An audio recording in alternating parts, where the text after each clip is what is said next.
ఆహా! సరే సరే. ఇంతకీ విషయం ఏమిటో చెప్పు అని విసుగ్గా అంటాడు వీరేశం.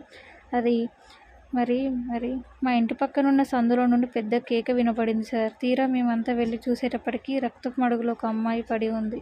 వెంటనే కంగారుతో 108 వాహనానికి సమాచారం ఇచ్చాము. ఆ అమ్మాయిని తీసుకొని వెళ్ళారు సార్. ఈ విషయం మీకు చెప్పాలని ఫోన్ చేశానండి. అవునా? ఎప్పుడు? ఎక్కడ? ఎలా? ఇంతకీ నువ్వెవరు? నీకు అమ్మాయికి ఏంటి సంబంధం? అని వీరేష్ అంటాడు. అయ్యో బాబోయ్! అదేంటండి అలా అంటున్నారు? నా కళ్ళెదుట జరిగిన విషయాన్ని మీతో చెప్తే ఇలా నన్నే అనుమానిస్తారా? దారుణం అని అంటాడు. పోలీసోడిని కదా, అందరినీ ఇట్లానే అనుమానించాల్సి వస్తుంది. విషయం చెప్పే ముందు వివరాలు పూర్తిగా చెప్పాలి. అర్థమవుతుందా? అర్థమైంది సార్. నా పేరు గోపాల్. పోచమ్మ తల్లి గుడి ఎదురుగా మా ఇల్లు. నేనొక కిరాణా వ్యాపారం నడుపుతున్నాను. అదేనండి, జనరల్ స్టోర్స్. ఇవాళ పొద్దున నా షాప్ ఓపెన్ చేద్దామనేసరికి భయంకరమైన గొంతు వినిపించేసరికి అటుగా వెళ్ళి చూసి మీకు ఫోన్ చేశాను. అన్నట్లు ఆ అమ్మాయికి ఓ 20 లేదా 22 సంవత్సరాల మధ్య వయసు ఉండొచ్చు. వచ్చిన అంబులెన్స్ వాహనం ఆ అమ్మాయిని సిటీ హాస్పిటల్ వైపు తీసుకెళ్లారు. ఇది సార్ జరిగింది.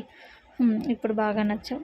ఏదైనా అవసరమైతే స్టేషన్కి రావాల్సి ఉంటుంది అని ఫోన్ కట్ చేసి అక్కడున్న వారితో, అర్జెంటుగా కేసు ఒకటి వచ్చింది, సిటీ హాస్పిటల్ వైపు పోవాలి, నారాయణ బండి తీ అని ఆర్డర్ వేశాడు Veeresham. 2 town police station SI. City hospital రిసెప్షన్లో ఎమర్జెన్సీ కేసు గురించి ఎంక్వైరీ చేయగా ఐసీయూ గది వైపు దారి చూపించారు.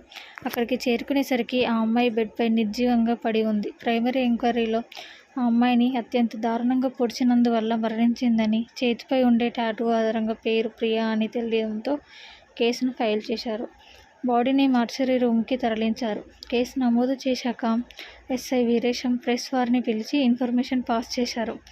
నడి రోడ్డుపై యువతి దారుణ హత్య అనే అన్ని ఛానల్స్లోనూ ఒకటే పనిగా వస్తూ ఉంది. కేసుకు సంబంధించిన చిన్న క్లూ అయినా దొరకవచ్చని ప్రదేశానికి వెళ్ళి ఫోటోలు తీసుకుని కొంతమందిని ఎంక్వైరీ చేశారు పోలీసులు. ఇంతకీ అమ్మాయి ఎవరు? దోషి ఎవరు? హత్య చేయడానికి రీజన్ ఏమిటి?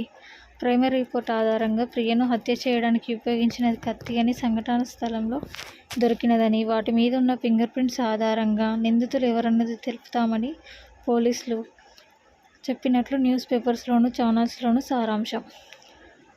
ప్రియా మర్డర్ జరిగిన రెండో రోజు 2 టౌన్ పోలీస్ స్టేషన్ రద్దీగా ఉంది. ఇన్స్పెక్టర్ వీరేశం చాలా సీరియస్గా ఆలోచిస్తున్నాడు. అదే సమయానికి 2 వ్యక్తులు వచ్చి చనిపోయిన ప్రియా పేరెంట్స్ అని చెప్పుకొచ్చారు. ఆ విషయం వీరేశానికి సమాచారం అందించారు. అమ్మయ్య, కేసు గురించి పూర్తి వివరాలు తెలిసే అవకాశం ఉండొచ్చు అనుకుని వారిద్దరిని లోనికి రమ్మన్నాడు. చెప్పండి, మీరెందుకు ఇక్కడికి వచ్చారో అని ఎస్ఐ అడుగుతాడు ఏడుపు కూడిన స్వరంతో. నమస్కారం సార్, నా పేరు రత్నాకర్. ఈమె నా భార్య జయ. నాకొక కూతురు ప్రియ. నిన్న తెల్లవారు ఇంటి నుండి వెళ్ళిన ప్రియ కనిపించడం లేదు. టీవీల్లో ప్రియను చంపేశారని వార్తలు వస్తున్నాయి. నా చిట్టి తల్లి ఎవరికి అన్యాయం చేసిందండి? దానికి ఎవరు పొట్టన పెట్టుకున్నారు? ఇలా జరిగి ఉండదు. నా కూతురు బతికే ఉంటుంది. వేరే ఎవరో అమ్మాయి అయి ఉండొచ్చు అని అంటాడు వీరేశం. అలాగా, సరే, చనిపోయిన అమ్మాయి మీ అమ్మాయి కాదు సరే, మరి ప్రియా అను టాటూ వేయించినది మీ అమ్మాయి కాదా?